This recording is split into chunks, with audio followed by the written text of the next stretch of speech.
Thauram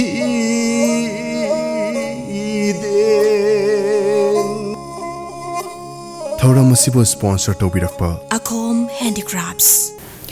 Tom TV yengbiriba viewers pumnamakpu ihan hanbamaktada ikoknona kurumzari. Times of Manipur na khudol tamzaba amadi Akom Handicrafts na sponsor tawzaba thauram wakhalgi hidden thauram asibu mieng tabiriba pumnamakpu taram nokchabaga loinana amuka hannasu ikoknona kurumzari. Maroina ngasigi episode asida tongan ba aibi Ozani khakna tongan ba saireng sing mayam gi mafam da lanthok pigani oza sing asi saktak chege ihan hanba maktada aigi oi thangba da lengsinduna laiba oza si oza Dr. Nepram Maya Assistant Professor Prabhavati College masamak IBM khakni loina na ozagi lairik marisu mayam gi mafam da fongbikre oza bo taram nokchari oza taram kurumjir yam nuwaisai mathangda khoigi oza ni shuba lengsintuna laibiri oza Dr. NG Ekasini mahaksu Naurem Birahari College Kundrakpam hariba college asigi principal gi thaugai pubiri loina na oza si IB amakhaksu oibiri mahaki saireng lairik anthology the base tauba larik mangasu mayam gi mafamda fongbikre oza busu ikongna kurumsa yam nuwaisai oza oza akhoi wakal gi hidden hariba koi thauram asi baroina sahitya da base tawzaba thauramni tongan ba IB sing IB lyricist maroina literary the base tawzaba thauram ma khakni ngase koina haizaruba matam da oza ani na matam sana lengbirak pase duki mati kharabu phongtok chake ado oza akhoi gi tongan ba wahang sing so dumak laksage dubu ngasi gi show si haudok chaba oina akhoi gi oza Dr. Nepram Maya na ngasi gi thauram asi ihan han ba sairing adu mayam gi mafam da lanthok piyosa ai sing ahan ba pajakadabsi maitai waikhu maitai waikhu hoi ngayon bi imadu gi ngaru baktagi mari kakhalak liba waikhu singdu ngakna yengduna pakhatna hari monghaduna paleman bi imao loina satkiba tare waikhu singse mari kakhalak le ngaru baktagi ngayon bi imana momona na hari pakhakanu imo mambi saloi ko amata chingthanarkani amana mabu mari maitai waikhu oza yam tentapna khoigi oza na ihan hanba sairing lanthok piri ko oza masigi sairing asi yam telabasu tena masigi sairing sina mayam da pinning liba nungi oiba wakalon masigi message sikari oigani oza aina phongdok chani badi khoi khunai de leriba khoi kai hai tel leriba music se amar kitang phagalakpa ubada hetak ingkhat pibagi mohota hena singthanar pagi masa ama hek lak pagi masa se madu aina madu kitang base tor ka seven masda maitai waikhu na yam toina panbiri ko se topic sisu title sisu waikhu the base tor so zakari wakhalon dan waikhu maitai waikhu se tongan ba asai lari waikhu me am sinagi tongan ba maitai waikhu ge magi kari hai tare masak ama kha khoina kan uba phonge ba adu ngasai samina ma tam dai pula dum samina ba adu ngasai mari samnara sapagi kanu se yam nungaise oza maya gi ihan han ba saireng mayam gi mafam da lanthokhraba matungda oza Ekasini gisu ngasi gi episode asigi ihan han ba saireng sikari maming kawi mayam gi mafam da lanthokpigani oza ai gi saireng gi maming asaiba haina ai mingthonjei han ba saireng ase asaiba saui sai nungsiba lamdam sigi saisakpani nangdi misang leijadraba kanagi asengba marupni nangdi Saisak sairol yamlaba nungsi nangi saidampal mama nungsi khangdraba thamoi pandraba macha singda nungsi sairol tambiu jati bijati khaidana dharmagi khenaba thamdana machil manau oibagi set labalangla na punbiu nungsi mari tattanaba jukkiya saiba saisakpa masi matang khangbiu nangna lamdam sigi wari singbul migi mamal thawai gi mamal sel na lepa samajni lairaba ina khunba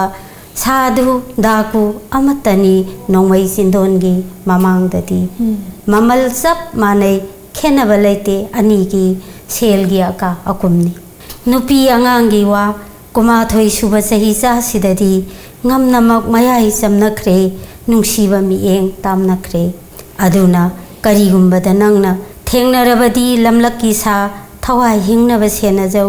yasal laktriba sagolumbani khoithumlaba nangi surana sumhatlu thamoi makhoigi adubu saisakpadi lepkinu tanglaba mioi poksida ताइबंग मपुना पिनबा ताइबंग पुंगनिंग सुमहतबा नुंसीबा हाइबा मंत्रना पुमनमकपु अमुक्तंग कोनबियु नाथानुंदा शांति इरा खिक्तुना साइबालु अपुनबगी सक्तमदा असैबा सउ इसै नुंसीबा असैबा सउ इसै नुंसीबा थागतजरी ओजा ओजा कासनीगी ngसागी सैरेंग से मसी याम फजबा message अमा पुदुना चटली अदो ओजागी सैरेंग सिदा मसी असैबा हाइना थोनबिरी से असैबा हाइबगी सब साबा मसीगी अर्थ हाइजगतरा मसी करी ओइगनी ओजा अइना सैसिदा असैबा ना हाइजरी से अखोइगी अरीबा वहाइदा हारगा अखोइना असैबा हारगा ngसागी अइबा सिंबसु खंगनै करिगुंबदा इवाकमा नत्रगा वाकमा हाइनासु खंगनै अदुबु अइना यामना पामजना मसैसिदा ngसागी इरिबा राइटर अइबसिबु अइना असैबा हाइना अइना मसी कोइन तौजबनि याम नमाइजी ओजा ओजागी सु इहान हनबा सैरेंग लांथोपिख्रे ओजा अनिमक्सी बाय प्रोफेशन हाइजबा तारे तोंगान तोंगान बा कॉलेज सिंगी ओजागी थौगाइसु पुबिरिको ओजा मयासु असिस्टेंट प्रोफेसर मनी ओजासु प्रिंसिपल अमगी थौगाइ पुबिरि मरोइना आई बी ओइरकपगी मसिगी वाखलोन से ओजा नौरिङैदगी दुम लाकपिखिब्रा करम मतमदगी हौबिखि ओजा मया ताकपि इनिंबगी इथिलसिदे कोइ अदुम अखोइ पिङैदगी दुम हाइबा तारे क्लास 7 8 तब लाइक से अखोइ याम पारे जिकि मतम यांगांग सिंदि लाइक से मोइ तमिबत लाइक तगेना अतोपा औसत लाइक से क्या पाबत थेंगनद्रे जिकति कोइ इंग्लिश कुंबा कोइ करिम जर्नी करिम खर पानबति यादुगा अखोइदि अखोइना क्लास 8 तमक मतमदा कोइ बंगिम चंद्र उपन्यास से पाबा लोरे अयाम असागी काय हाइतर सेंट्रल लाइब्रेरी दगी खंदे अमनि खंदे अदुगा मी अमरा पानमा लाइक तसु पागेना परगा पाबकी सनबिसे मतिगी कनो से अखोइदे लैरम हुजिकसु अदुम पारी पाबुदी अदु लैरमिबा हुजिकी लैरिबा अंगांसिंगदि याम खेनरे का हेना पिसपिंगदि इनिंबै कनोसिदि अखोइ इथिल फाउद्रगसु पानिंगबगी इथिल से लाइपने अखोइना टीजीदा तमक मतमदा मेगाजिन द करिदा दुम सरें नत्रग वारी मसा से हापगी अदुगी कनोते दुम दरे अदुगा लिटरेरी सोसाइटी द आइना जनरल सेक्रेटरी संगप मतम मधुदगी दी इनिंगबगी इथिल से मपुंग भाना लेरे हाइबे यारे आइबा म्याम थेंगनरपा अदुगी अखोइ म्याम पुनसिनरगा डिस्कशन तौबा वारी मसा सनिंग रपा मतन पारगा असवंगाम मयाम पुथोंगनरपसे मसिदगी इनिंगबगी इथिल से लाक्तना अखोइना कोई सिमी कासिनी माने कनो से प्रेसिडेंट ओरगाइन सेक्रेटरी ओरपक मतम से मसे लाइक से कोई फॉर्म होरे तुंगा कोई 2004 स्वादिक लाइक से पुथोपा होरे जगी मथंग मथंग पुथोकतना होजिति इसागे ओबल लाइक से वारी मसागे अहुम ट्रेवल अम अपन आई पुथोक चबंगम ओजाई कासनी गिसु खर थंबियु क्लास से इन 5 6 स्वाई से अखोइगी कईगुंबदा सरस्वती पूजा द खंगदे मतमदि सरस्वती पूजा से अखोइ याम हराउन मदु कइनो तौबसे अखोइगी छात्रगी ओइनदि मदैदे याम हराउजबा मोइजरे अदुना सरस्वती पूजा सिदा सैरेंग से थीनबगी दमकता कइनो तरे अदो हैबा हेतबा खोइ इसाना अदुम हेता एकदम इरगने हेता सुम फोंदोनि सुमाइ सुम तरपगी अखोइना आइबा कइनो तौबसे सुम पामजरपा सुमाइना तौरई अदुगा अतोपा अखोइगी रिसाइटेशन कंपटीशन का से अदुम याउरई ताबा तादबा अदुम हेक तौने हारदे अदुम हेता याउदे याउदो अदुमाइ सुम तरखिबदगी खोइनसु पामजबा ओजा मयानासु थम्बिखिबको अदुना खोइ मतमदुददि ngसाइ आबुक पाबगी याम चटनबी सेंट्रल लाइब्रेरी सिदा खोइ लाइरिक पाबा चटपा खोबा तौबसे याम तौजरे मतमदुददि अदुना ngसाइ सुम पागिबा खोखिबा नुंगाइबसिना खोइ मदैदुदा सिनेमा येंबगी अदगी ट्विंग लीला अदुगुंबदा थोइना कइनो तौरते नुंगाइबा लाइरिक अम्बु लैग्रदि युम संगौरगा लाइरिक हेक पाहौबा सागी लिटरेरी सोसाइटी ना हाइसे मासी अखोइगी 1986 स्वाइसिदा पोखिबने अनौबा अखोइगी नहारोन सिंजे पुंजलकांदा खितंग आइबा सिंजे कइनो तौबा खोपा अदुगी खोइसु खितंग फोंदोकनबगी रुम अमदि थमसे हना अदुमाइ तौनरपदुदगी खोइसे याव दम यावदि यावरा खोइनाने इकाइ थिगन बाय तारेको अदे यामनासु खोइजे कइनो तौबा हैबा खोपना सदसु जुम पामदि पामजबा अदैजुदा खोइगी यावरिबा प्रेसिडेंट होइबा ओजा खोइगी लनचेंबा मैतै होय अतै तै लैबा मतमदुगी कइनो सिंजे खोइना खरा हनलगसु मोइन हेना लिटरेरी कइनो ओइबसि मोइ याम केले अदो मोइन खोइगी नुपी सिंसिसु खोइगी जे मसिंसिसु खरा फोंदोकनबा खितंग अमा थमद्रगदि नमदना खोइगी मदुदगिने खोइगी नुपी लानाइना तौबा सैसिदा ख्वाइदगी खोइगी दा हालमगने न खाली नुपी अइ बिसिंग तगी ओइबा ꯁꯩꯔꯦꯡ ꯁꯩꯗꯤꯟꯅꯕ ꯍꯥꯏꯗꯅ ꯗꯥꯏꯁꯨ ꯅꯨꯄꯤꯅ ꯐꯝꯍꯟꯕ ꯑꯗꯒꯤ ꯂꯣꯏꯅꯃꯛ ꯑꯩꯈꯣꯏꯒꯤ ꯅꯨꯄꯤ ꯑꯏꯕꯤꯁꯤꯡ ꯂꯥꯛꯏꯕ ꯈꯨꯗꯤꯡꯃꯛ ꯃꯥ ꯄꯥꯝꯖꯕ ꯁꯩꯔꯦꯡꯗꯤ ꯏꯕ ꯇꯥꯏ ꯃꯁꯥꯅ ꯏꯕ ꯇꯥꯏ ꯑꯗꯨꯒ ꯇꯧꯔꯒ ꯑꯩꯈꯣꯏꯒꯤ ꯅꯨꯄꯤꯁꯤꯗ ꯕꯦꯖ ꯇꯧꯔꯦꯔꯒ ꯑꯗꯨꯃꯥꯏꯅ ꯁꯩꯔꯦꯡ ꯊꯤꯕ ꯈꯣꯠꯄ ꯇꯧꯔꯛꯄꯒꯤꯁꯦ ꯑꯗꯨꯝ ꯂꯩꯔꯛꯄꯗꯩꯗꯤ ꯑꯩꯈꯣꯏꯁꯤ ꯂꯥꯏꯔꯤꯛ ꯅꯣꯏ ꯐꯣꯡꯉꯣꯅ ꯑꯗꯨꯒ ꯁꯩꯔꯦꯡ ꯂꯣꯝꯗꯗꯤ ꯑꯩꯈꯣꯏ ꯐꯣꯡꯖꯗ꯭ꯔꯦ ꯑꯗꯨꯅ ꯑꯩꯅ ꯅꯩꯅ ꯋꯥꯔꯦꯡ ꯑꯣꯏꯅ ꯑꯩ ꯃꯩꯇꯩ ꯑꯃꯥꯏꯕꯤꯅ ꯍꯥꯟꯅ ꯑꯩ ꯈꯨꯠ ꯊꯥꯖꯔꯦ ꯑꯗꯨꯒ ꯁꯩꯔꯦꯡ ꯑꯇꯩ ꯑꯇꯩꯗ ꯃꯌꯥꯝ ꯕꯨꯗꯤ ꯑꯗꯨꯝ ꯏꯖꯕ ꯖꯔꯅꯦꯜ ꯀꯔꯤ ꯀꯔꯥꯗ ꯑꯗꯨꯝ ꯍꯥꯞꯆꯩ ꯑꯦꯟꯊꯣꯂꯣꯖꯤꯗ ꯃꯌꯥꯝꯒꯤ ꯑꯄꯨꯟꯕ ꯑꯣꯏꯅ ꯂꯥꯏꯔꯤꯛ ꯑꯩꯈꯣꯏꯒꯤ ꯂꯤꯇꯔꯦꯔꯤ ꯁꯣꯁꯥꯏꯇꯤꯒꯤ ꯈꯨꯅꯤꯡ ꯅꯦꯛꯀꯦ ꯈꯨꯃꯥꯡ ꯅꯦꯛꯀꯦ ꯀꯥꯏ ꯇꯧꯕꯁꯤꯗ ꯃꯣꯏꯅ ꯅꯝꯗꯅꯅꯤ ꯅꯨꯄꯤꯁꯤꯡꯁꯦ ꯄꯨꯊꯣꯛꯄꯤꯅꯕ ꯍꯥꯏꯅ ꯍꯣꯠꯅꯔꯤꯁꯦ ꯑꯗꯩ ꯅꯨꯄꯤꯒꯤ ꯈꯣꯟꯖꯦꯜ ꯀꯥꯏꯅ ꯇꯧꯕꯤꯗꯅ ꯁꯨꯃꯥꯏꯅ ꯃꯌꯥꯝ ꯅꯨꯄꯤꯁꯤꯗ ꯃꯣꯏꯅ ꯌꯥꯝꯅ ꯏꯟꯇꯔꯦꯁ ꯄꯤꯕꯤꯕ ꯊꯧꯅꯥ ꯍꯥꯞꯄꯤꯕ ꯍꯥꯏꯇꯥꯔꯦ ꯑꯗꯨꯃꯥꯏꯅ ꯇꯧꯕꯗꯒꯤ ꯑꯩꯁꯦ ꯑꯩꯈꯣꯏꯒꯤ ꯄ꯭ꯔꯦꯁꯤꯗꯦꯟꯒꯤ ꯐꯝꯕ ꯃꯣꯏꯅ ꯅꯨꯄꯤ ꯅꯣꯏ ꯈꯔꯁꯨ ꯑꯣꯏꯒꯗꯕꯅꯤ ꯀꯩꯅꯣ ꯇꯧꯒꯗꯕꯅꯤ ꯈꯔ ꯏꯆꯪ ꯊꯧ ꯈꯣꯠꯂꯣꯅ ꯑꯗꯨꯃꯥꯏꯅ ꯇꯧꯕꯤꯕꯗꯒꯤ ꯃꯌꯥꯝꯁꯤꯅ ꯕꯦꯀꯤꯡ ꯂꯩꯕꯤꯅ ꯑꯩꯈꯣꯏꯁꯨ ꯑꯗꯨꯃꯥꯏꯅ ꯇꯧꯗꯩ ꯊꯧꯅꯥ ꯍꯥꯞꯄꯤꯔꯛꯄꯗꯒꯤ ꯁꯨꯃꯥꯏꯅ ꯃꯤꯔꯛ ꯈꯔ ꯇꯤꯟꯖꯕ ꯉꯝꯖꯔꯛꯄꯅꯤ ꯍꯥꯏꯖ ꯇꯥꯔꯦ ꯌꯥꯝ ꯅꯨꯡꯉꯥꯏꯖꯩ ꯑꯣꯖꯥ ꯑꯐꯕ ꯈꯣꯡꯊꯥꯡꯅꯤ ꯑꯣꯖꯥ ꯍꯣꯏꯅ ꯄꯥꯏꯈꯠꯄꯤꯔꯤꯕꯁꯤꯀꯣ ꯃꯈꯥ ꯆꯠꯊꯖꯔꯛꯄ ꯑꯣꯏꯅ ꯑꯣꯖꯥ ꯃꯌꯥꯒꯤ ꯑꯅꯤꯁꯨꯕ ꯁꯩꯔꯦꯡ ꯀꯔꯤ ꯃꯃꯤꯡ ꯀꯧꯏ ꯑꯣꯖꯥ ꯃꯌꯥꯝꯒꯤ ꯃꯐꯝꯗ ꯂꯥꯟꯊꯣꯛꯄꯤꯒꯅꯤ ꯑꯣꯖꯥ ꯑꯩꯅ ꯃꯊꯪ ꯄꯥꯊꯣꯛꯆꯒꯗꯧꯔꯤꯕ ꯁꯩꯔꯦꯡꯁꯤ ꯁꯅꯥꯒꯤ ꯐꯝꯕꯥꯜ ꯀꯨꯝꯖꯥ ꯀꯌꯥ ꯀꯨꯃꯣꯟꯅꯈ꯭ꯔꯕꯁꯨ ꯃꯤꯔꯣꯜ ꯀꯌꯥ ꯃꯊꯪ ꯃꯊꯪ ꯆꯠꯈ꯭ꯔꯕꯁꯨ ꯃꯁꯤꯡ ꯊꯤꯉꯝꯗ꯭ꯔꯕ ꯊꯧꯗꯣꯛ ꯀꯌꯥꯅ ꯑꯀꯥꯎ ꯂꯩꯔꯣꯟ ꯆꯟꯈ꯭ꯔꯕꯁꯨ ꯀꯥꯎꯖꯟ ꯊꯤꯕ ꯃꯤꯑꯣꯏ ꯄꯣꯛꯅ ꯀꯥꯎꯉꯝꯗ꯭ꯔꯤ ꯀꯥꯎꯊꯣꯛꯄ ꯉꯁꯤꯁꯨ ꯅꯤꯡꯁꯤꯡꯍꯜꯂꯤ ꯍꯟꯖꯤꯜ ꯍꯟꯖꯤꯜ ꯑꯗꯨꯉꯩꯒꯤ ꯐꯩꯗꯥꯄꯨꯡꯒꯤ ꯁꯛꯇꯝ ꯊꯃꯣꯏꯅꯨꯡꯗ ꯄꯨꯔꯤꯕ ꯃꯩꯁꯥ ꯀꯥꯏꯅꯕꯒꯤ ꯂꯥꯛꯆꯊꯤꯕꯒꯤ ꯆꯨꯝꯗ ꯋꯥꯌꯦꯜꯒꯤ ꯑꯉꯧꯕ ꯐꯤꯅ ꯀꯣꯛꯈꯨꯝ ꯑꯣꯏ ꯃꯤꯠꯂꯨ ꯄꯤꯔꯥꯡ ꯏꯍꯣꯡꯅ ꯆꯤꯝꯕꯥꯜ ꯊꯛꯈꯥ ꯆꯦꯛ ꯋꯥꯍꯩ ꯑꯃꯠꯇ ꯐꯣꯡꯉꯝꯗꯅ ꯂꯦꯞꯈꯤ ꯐꯩꯗꯥꯄꯨꯡꯗ ꯄꯂꯦꯝ ꯃꯣꯏꯕꯤ ꯀꯌꯥꯅ ꯄꯣꯛꯅ ꯂꯝꯒꯤ ꯀꯠꯊꯣꯛꯂꯕ ꯑꯊꯧꯕ ꯃꯆꯥꯁꯤꯡ ꯖꯨꯕ꯭ꯔꯥꯖ ꯊꯪꯒꯥꯜ ꯑꯔꯣꯏꯕ ꯀꯥꯏꯅꯕ ꯃꯤꯀꯨꯞꯇ ꯄꯤꯈꯤ ꯌꯥꯏꯐ ꯃꯪꯒꯣꯜ ꯄꯣꯛꯅꯂꯝꯗ ꯍꯟꯅ ꯄꯣꯛꯈꯣ ꯉꯁꯤꯁꯨ ꯂꯥꯛꯂꯤ ꯑꯥꯒꯁ 19 ꯂꯦꯞꯅꯥꯏꯗꯕ ꯃꯇꯝꯒꯤ ꯏꯆꯦꯜꯗ ꯊꯤꯡꯉꯝꯗ꯭ꯔꯕ ꯃꯇꯝꯒꯤ ꯈꯣꯡꯆꯠꯇ ꯅꯤꯡꯁꯤꯡꯍꯜꯂꯤ ꯉꯁꯤꯁꯨ ꯂꯧꯅꯝꯕ ꯁꯛꯇꯤ ꯁꯤꯟꯅꯗꯨꯅ ꯆꯟꯈꯤꯕ ꯂꯣꯏ ꯅꯥꯄꯜ ꯃꯌꯥꯏ ꯀꯥꯔꯕ ꯉꯝꯃꯤ ꯎꯠꯄꯒꯨꯝ ꯇꯥꯏꯕꯪꯗ ꯅꯣꯟꯕ ꯍꯩꯇ꯭ꯔꯕ ꯄꯣꯛꯅꯂꯝꯒꯤ ꯃꯃꯥꯅꯤꯡꯕ ꯑꯊꯧꯕꯁꯤꯡꯒꯤ ꯉꯛꯁꯝꯗ ꯍꯨꯛꯈꯤꯕꯅꯤ ꯊꯧꯔꯤ ꯀꯣꯡꯒꯣꯏ ꯂꯧꯅꯝ ꯋꯥꯈꯜꯅ ꯀꯣꯏꯔꯦꯡ ꯊꯪꯒꯥꯜ ꯅꯤꯔꯟꯖꯟ ꯆꯤꯔꯥꯏꯅꯒ ꯇꯦꯡꯊꯥꯔꯤ ꯉꯁꯤꯁꯨ ꯅꯈꯣꯏꯒꯤꯗꯃꯛ ꯁꯤꯡꯊꯥꯔꯗꯨꯅ ꯅꯈꯣꯏꯒꯤ ꯄꯣꯛꯅꯂꯝꯕꯨ ꯅꯈꯣꯏꯒꯤ ꯊꯧꯅꯥ ꯅꯤꯡꯇꯝꯕ ꯂꯩꯍꯟꯅꯕ ꯂꯝꯗꯝꯕꯨ ꯅꯨꯡꯁꯤꯕꯒꯤ ꯉꯁꯤꯗꯤ ꯂꯣꯏꯕꯤ ꯂꯣꯌꯥ ꯁꯤꯟ ꯊꯨꯡꯅ ꯅꯤꯜꯂꯤ ꯅꯈꯣꯏꯒꯤ ꯄꯣꯛꯅꯂꯝ ꯁꯟꯗꯣꯛꯈ꯭ꯔꯤ ꯈꯣꯟꯊꯥꯡꯒꯤꯅ ꯆꯤꯡꯂꯣꯟ ꯑꯃꯗꯒꯤ ꯆꯤꯡꯂꯣꯟ ꯑꯃꯗ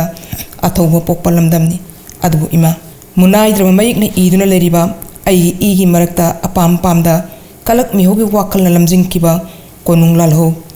ꯃꯩꯆꯥꯛꯇꯨꯒꯤ ꯃꯩꯁꯥ ꯐꯥꯎꯔꯛꯄꯒꯨꯝ ꯇꯧꯔꯤ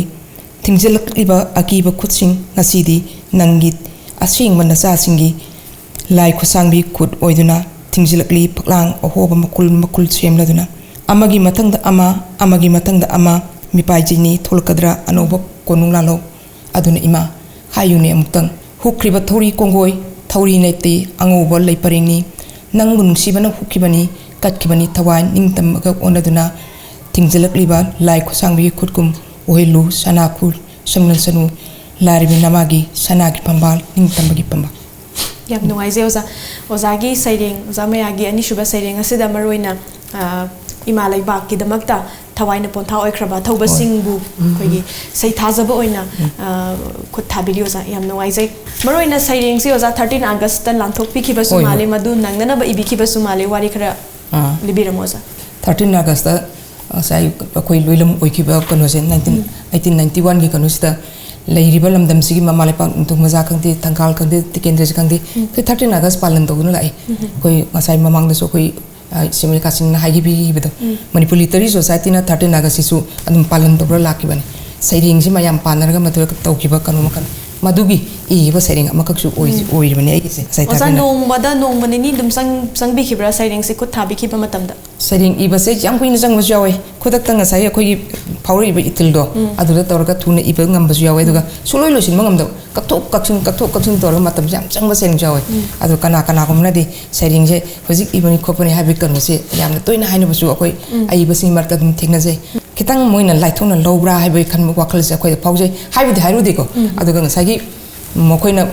ꯍꯧꯖꯤꯛ ꯈꯨꯗꯛꯇ ꯏꯔꯛꯄꯅꯤ ꯍꯥꯏꯕꯁꯦ ꯁꯩꯔꯦꯡꯒꯤ ꯃꯒꯨꯟ ꯈꯤꯇꯪ ꯍꯟꯊꯕꯗ ꯑꯩꯈꯣꯏꯅ ꯈꯟꯖꯕ ꯍꯥꯏꯇꯥꯔꯦ ꯌꯥꯝ ꯅꯨꯡꯉꯥꯏꯖꯩ tongan tongan ba khoi gi wari watai sing soidana khanna nei najage du boza aten ba break amatang lawmin se yek biriba viewers tingi mafam dagi aten ba break amatang lawjari Kauna li amadi wana saba polam sing uda haktuna saba phazaraba leitengi polam sing nungbi manipur gi puwari ga mari leinaba laidi sing kabokang na saba polam sing salai taret ki lengyan fi amadi notice ki mafam kaya da saba phazaraba handicraft ki polam sing phangbiragani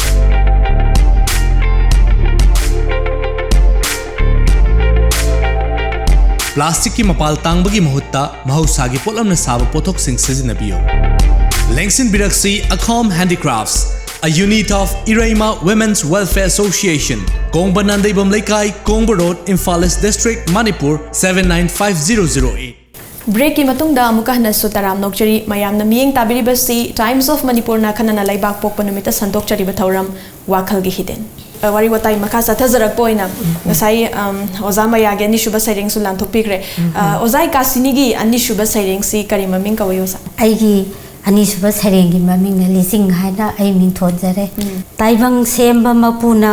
Taibang Lila Sananaba, Tabi Regle Mioiba, Taibang Lila Pambakta. Lila Sanaba Horakle, Palem Panto Oibana, Pari Nawa Mazabu, Haina Kongtang Tambire, Mapugi Sinta, Bangnaba. Lokshingi Maira Tanbire, Banglava Nawa Oibana, Palemgi Yawa Tongoina, Hedo Herauda, Kanare. Telaba taibang punsini siba naiba mapongni mahousagi khongchatni ngamna makna kaunari ipa nat pu thoida ipu nat pu tungoina pari puri saktamsu mami thoina samlakli taibang thakha olakle mina misa olakle arubana mataida anaibana mayaida niti kanglot kairakle mami samjillaklaba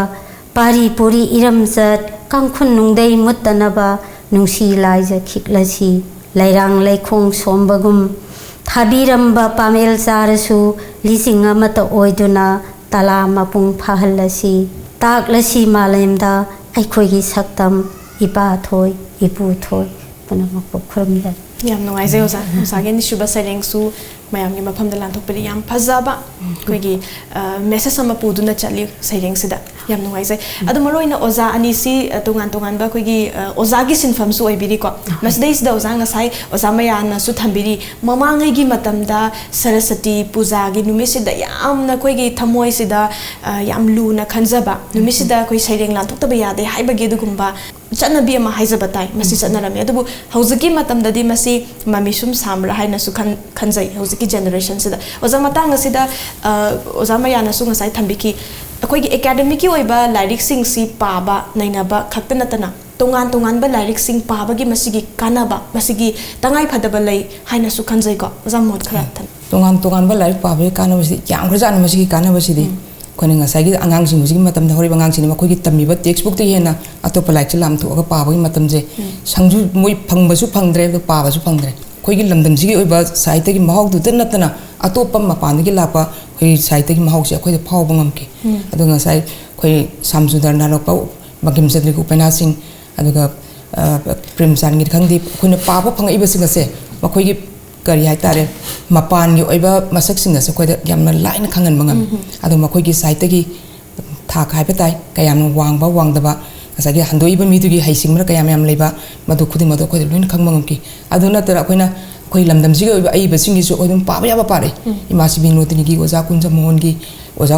elsa ma gi mau imasi binodini gi ngasagi asang nongjabi drama ko adu ga nungar ta sandram ki wari masa koi loin pare iba myam sing asna maduna koi da itil la ga koi kaya ta ining bagi itil du so koi da so adum pon ki brai ba se maduma so koi na khangjai hojiki leriba angang sing di kaya tare ma koi masa yo ba textbook ki duregi hendo kun pabna kan sai literature rabe karin hai ba se khangdab gi matang bo ma koi yo ra abani ma koi sum legi moi textbook tu gakta ni mo so kan sai gi pass on ba mark wang na ba adu moi sani ma line da sakin mo kan rakam matam da koi gi literature se koi tu moi na thanam ma bani ho jitilun ta masima de koi literary circle le music loina haina ra bani sabuji ki matam gi angang sing je pa ba gi sang yam wale तसेंमसु अखोई हुजिकसे याम करी हाते अकीबा फिबम ममदा खोई लाबनी हुजिकसे मैतै मै ओलकपसे हुजि अखोइना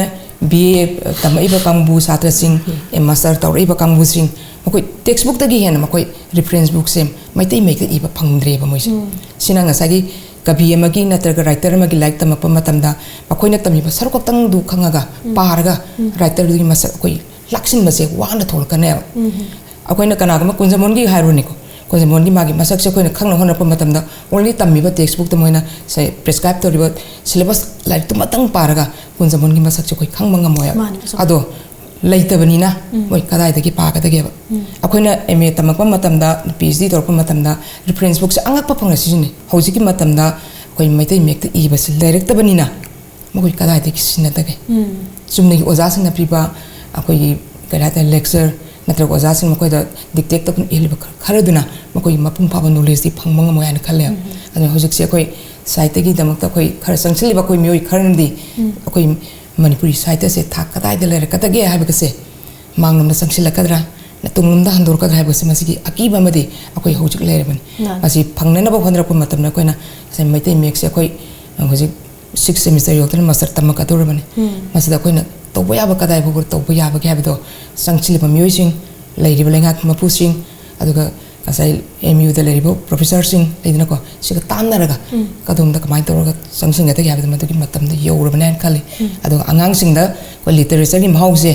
pina na khoi phona ba tangai phade yam no waise matang asida ozai kasini gi di kari mod leibi ba gyosa hojikti ngasai ge angang sing se masai sida yamna laina yamna nungai na khoi hoji media gi through da khoi gi kaino sing se तौरप हौरे खुदम अमतंग थमजरबदा साइगी अखोइगी इसै ओइनसु चेम कमलानगा कइनो सकपा अंगांग the पुनिंग लौसिंग ओइनबा Munna ताव इता थौमैगी वारीगा तौबदोको अंगांग सिंसिगी ददी ख्वाइदगी हेना ngasa मोइदी पाबदगी ngसाइगी मिटना visual ओइने येंगबसे सिना मोइदसु यामना कइनो सि ओइजबको यामना interest ओइबा माना ngसाइगी interest लैजबा अंगांग सिंग कनागुम सिंदी अदुम पारीबा को अदुबु खोई कमन गी कइनो ओइना येंगपा मतमददी मसिगी खितंग से खोई खरा वाले हाइदना आइसु अदुम थमजगे हौजिकति मैतै मेकी लाइबा खोलिबे सिंग से यामना अथुबद मखोइना मैतै मेक सिना नमथोदना हौजिक से खुदिमक से फंगनबा हाना मोय याम कन होना बिरक्तना अदगी हेक लोइबगा नोय खोई ओजा सिंग द पाउ चेंबिरक्तना सी लाइक सी फोंगे नोय कइनो तौरो खोलो हाइदना कैसेट पाउ पिबिरक्तना खोई लैंग्वेज प्लानिंग की डायरेक्टर खोई ओजा एल महाबीर माना यामना थवाय यावना तैगी मागी कइनो थबक कइनो तौबिरिबसिंग मागी कइनो इंस्टीट्यूशन हाइतारेको अदुगी ऑफिशियल मयाम जिन तौदना खोइदा मदुगी थुना फंगहनबसे छात्र सिंगसिगी अफामसे कइनो तौनबा नोय अदुदुगी कइनो लेब्रा मसी अखोइ नमथोंनबा तौरी अदुना मे पाउजे थक पिबिरक्तना हौजिसी यामना कइनो तौबा याम नुंगाइजबा अमसु कइनो दि पाउजरे अदि पुनमकु खुदक्ता खोइगी निंग थुंबा हाबदुदी कइनो तौदबनिना अदु मोइसु कन्नबुदी सुमाइना लखोपिरे इ हाबा वफम Simsa इथाबनि angang hinje upload to busi tawro pa lari phabu leire paningakta ba satra singsina upload toroga kyam para kata kya bisine thawai oba satra khana natraga di ngasagi oja mahabin hone bi simodi yam kana re khoide su kana re angang su kana ba ko aduga satra khudimok loina upload toroga pawai basimadi asudi ai kaya kanwa tokde angang singi kana se ओजा सिंगी मोट थंबीबको मदांग सिदा ओजानी ने सु Thumby electronics media ना चबो थौदांग लौरी खोगी थाइनेगी ओइबा फोक story folk songs ना चिंगबको मसिगी वारी सिंग से ताकपीरी तंबीरी हाबी अदुबु मतांग सिदा इरिबा मयेक सिंग नत्रगा वारी सिंग मसि खुद थाबिगदौरिबा सिंग सिदी अखोगी सकनाइरबी ओजा सिंग गुरु सिंग न ओइगनी अदुना अमगा खुसमनरगा चटमिनरगा हाइजबताइ को मसि तुंगदा लाकदौरिबा जनरेशन सिंग गिसो फबो ओइरसन हाइबसे खोइ पुलपना मसि आसा तौमिना से हाइबा वाफम सि थमजगे ओजा सिंग अतेनबा सैरेंग लेरगदी रिक्वेस्ट अमतंग तौजगे सैरेंग अहुम सुबा सैरेंग लांथोकपि मानबा तारिबा खुंजल से हिकना तिंथा नाओइबगी थमोई सोकलबा खुंजेलना तिंथारी नील सिथा असी लमदम पांख्रबा थवाय अमगी असीबा अहिंगबा अनिगी खेनबा लैत्रबा लमदम सिदा हिंगलिबनी अखोई असीबगुम